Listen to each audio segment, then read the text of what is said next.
नमस्कार दोस्तों, देश दुनिया में आपका हार्दिक स्वागत है। मैं हूं पत्रकार योगेंद्र योगी। दोस्तों, अभी प्रधानमंत्री नरेंद्र मोदी ने रूस की यात्रा की है। यात्रा बहुत ही सफल और यादगार रही है।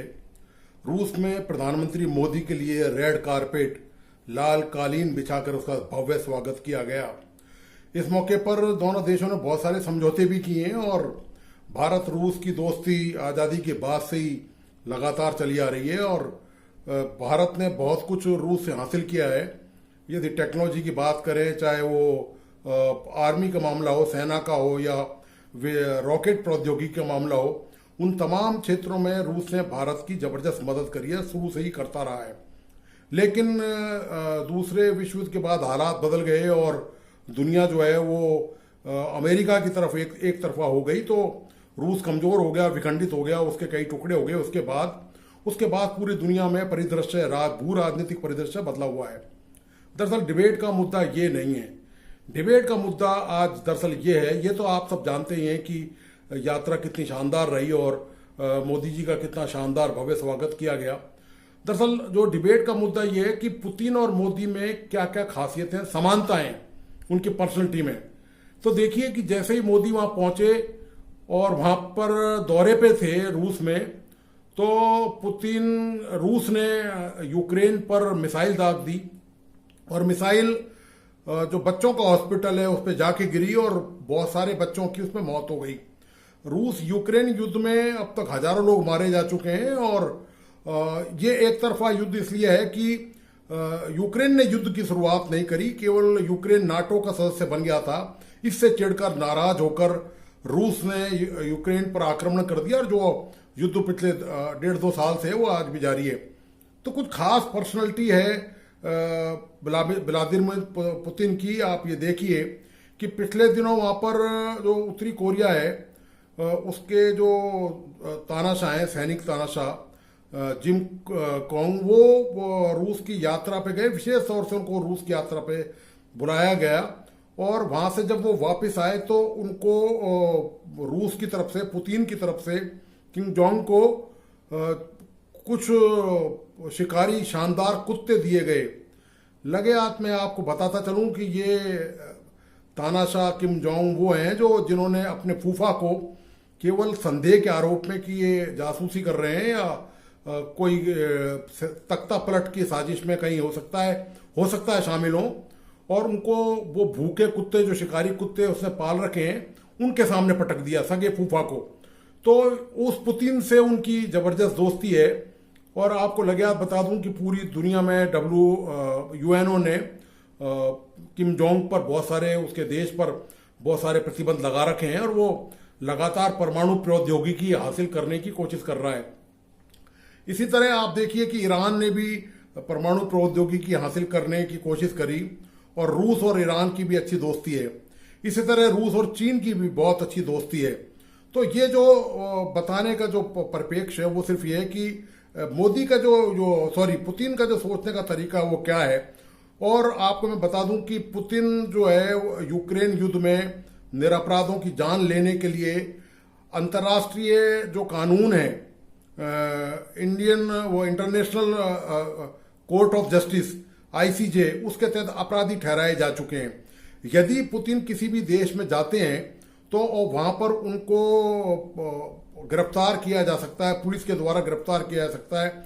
उस देश की पुलिस गिरफ्तार कर सकती है और गिरफ्तार करके उनको ICJ जो कोर्ट है, इंटरनेशनल कोर्ट ऑफ जस्टिस जो है, उसमें उनको पेश किया जाएगा। वहां उनके खिलाफ जो युद्धबंदी होते हैं ऐसे मामलों में, उनके खिलाफ वहां कार्रवाई की जाएगी। हालांकि इसकी संभावना बहुत कम है कि कोई भी देश से, पहली बात तो पुतिन लंबे समय से किसी देश का दौरा नहीं करके आए और यदि जाएंगे भी तो ये इस बात की संभावना बहुत कम है कि पुतिन को उस देश की पुलिस गिरफ्तार कर सके और इंटरपोल या वहां की स्थानीय पुलिस उनको पकड़ सके।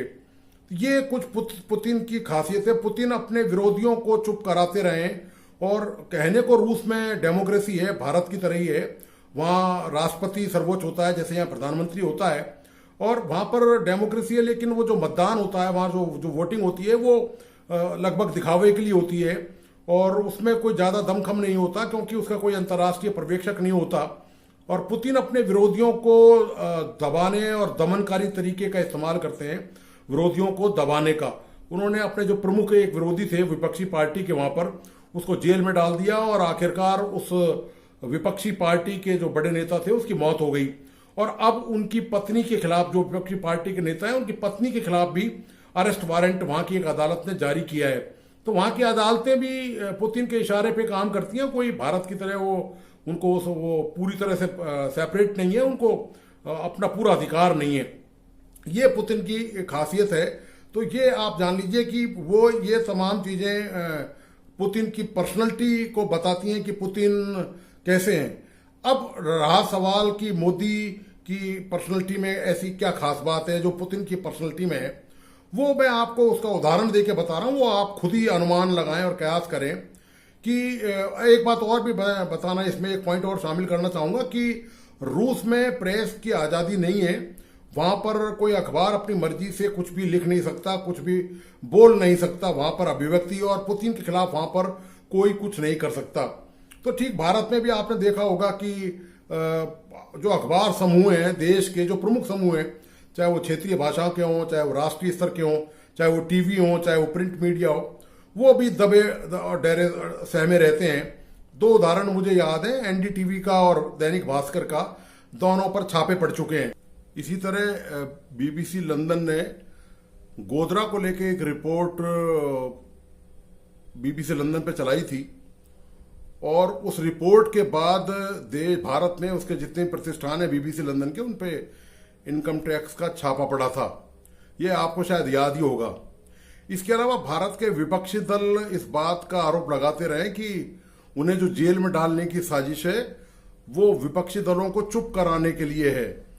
और इस मामले में बहुत सारे विपक्षी नेता, आप जानते हैं, हेमंत सोरेन वो अभी जेल से छूटे हैं और वापस मुख्यमंत्री बन गए हैं, केजरीवाल जेल में हैं, और बहुत सारे नेताओं के खिलाफ मामले चल रहे हैं, और बहुत सारे नेता अभी भी जेलों में बंद हैं। नेताओं का आरोप यह है कि केंद्र सरकार ईडी और सीबीआई का दुरुपयोग करते हुए उनको चुप कराने की कोशिश कर रही है, ताकि वो मोदी सरकार के खिलाफ कुछ बोले नहीं। जबकि मोदी सरकार का इसमें कहना यह भी रहा है अभी तक कि भ्रष्टाचार सरकार किसी भी हालत में बर्दाश्त नहीं करेगी। लेकिन मोदी सरकार के जो सहयोगी दल हैं उनके खिलाफ आज तक कुछ नहीं किया गया है। उन दलों के खिलाफ अभी जो नए दल जिन्होंने समर्थन दिया है इस नई केंद्र सरकार के गठन में, जनता दल यूनाइटेड और नीतीश कुमार की पार्टी है, उसने समर्थन दिया, और टीडीपी चंद्रबाबू नायडू की पार्टी ने, इनके खिलाफ, और इससे पहले भी जो दल केंद्र सरकार में घटक के तौर पे शामिल रहे हैं उनके खिलाफ कोई छापे की कार्रवाई, भ्रष्टाचार की कार्रवाई कभी नहीं की गई। और यहां तक कि विपक्षी दलों का यह आरोप रहा है कि भाजपा एक वॉशिंग मशीन की तरह है, जो पार्टी के नेता दूसरे दलों के जो भाजपा का दामन थाम लेते हैं उनके इस पर 100 खून माफ हो जाते हैं। उनके खिलाफ भ्रष्टाचार का कोई मामला दर्ज नहीं होता। यदि होता भी है तो चुपके से सीबीआई या ईडी उसको बाहर करने का प्रयास करती है, और ऐसा उनका आरोप है कि कई मामलों में हो चुका है। तो ये जो दोस्तों पूरा जो दृष्टांत है, जो तुलना है, वो बताने का तरीका की बात यही है कि दोनों के व्यक्तित्व में काफी हद तक समानता है। और क्या ये समानताएं वास्तव में आपको लगता है कि मोदी की समानताएं पुतिन के नेचर से या पर्सनैलिटी से काफी हद तक मैच खाती हैं? तो ये आपने पिछले दिनों लगातार, आप सब प्रबुद्ध जागरूक लोग हैं, आपने लगातार खबरें सुनी है, अखबारों के माध्यम से जाना है, तो ये आप बेहतर जजमेंट इस बात का आप कर सकते हैं कि वास्तव में क्या जिस तरह की तानाशाही प्रवृत्ति पुतिन की है, तो क्या आपको भारत में भी यही सब कुछ का नजर आता है? तो इस विश्लेषण का सिर्फ आशय इतना सही है कि मैं आपको बताऊं कि निश्चित तौर पर रूस हमारा जबरदस्त सहयोगी है, इसमें कोई संदेह नहीं है। और रूस ने हर आड़े वक्त पर हर आपात स्थिति में, विपरीत स्थिति में भारत की हमेशा मदद की है।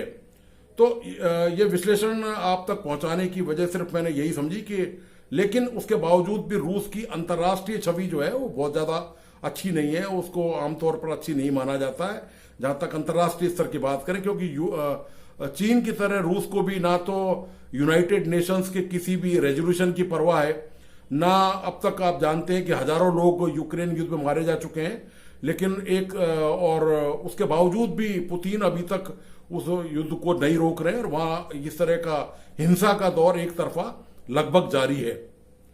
तो दोस्तों, आपको आज का विश्लेषण कैसा लगा, प्लीज अपने लाइक्स और कमेंट के साथ मुझे जरूर बताएं और इस वीडियो को अपने दोस्तों और परिजनों को जरूर शेयर करें और प्लीज इस यूट्यूब चैनल को लाइक, सब्सक्राइब करना और बेल आइकॉन का बटन दबाना नहीं भूलें। धन्यवाद, नमस्कार।